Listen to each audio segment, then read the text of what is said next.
To be precise, is the House Progressive Caucus willing to go ahead and vote on the infrastructure bill without any clear commitment from Senator Manchin on the other spending bill?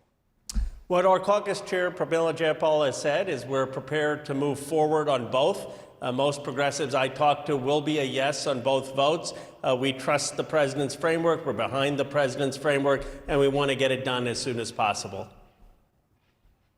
This sounds to me like a major concession from the Progressive Caucus, because originally you guys said you're not going to take up the infrastructure bill until you pass both. The Senate passes both of these. The Senate passes both of these bills at the same time. But now you're willing to go ahead and take up and consider both of these bills without a firm commitment from the Senate. Is that right? Wolf, we are willing to compromise, and the difference has been the president. He has sat down with many lawmakers for hours on end, and he has said that based on his conversations on this framework, he is confident he can deliver the Senate. And we take him at his word. I believe he has the experience to deliver that. We want to be part of the president's success, and we want to deliver for the American people.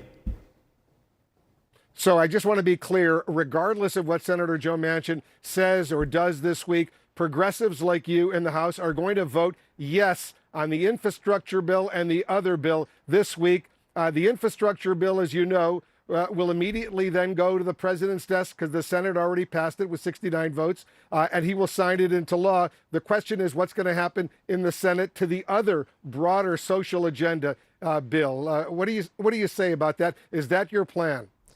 Yes, Wolf, we will vote on both bills, and it's going to make a huge difference. It will be the largest climate investment in the history of this country. It's going to actually tackle inflation by increasing our productive supply. Right now, we need more money for ports, for supply chains. It's going to make sure that women and men can get back into the workforce by providing childcare. These are good policies. Progressives are behind both of them. And then it's up to the Senate to make good on their word.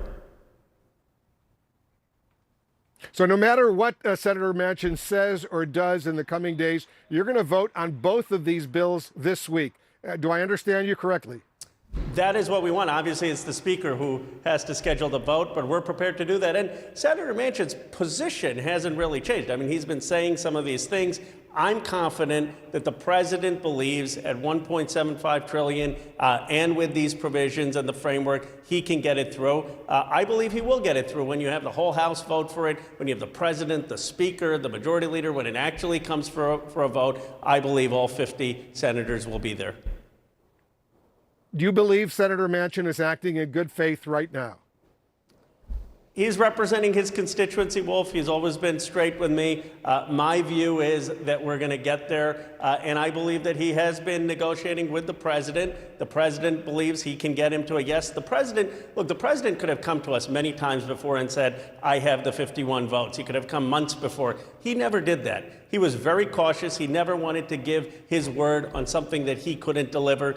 President Biden has been in politics for over 40 years. He doesn't just give his word easily. He came and he said, I finally believe we have a framework we can get behind. We have to trust him. In this country, we have to start trusting people to get something done for the American people. The progressives are willing to take that leap of faith. We're putting the party first, the country first.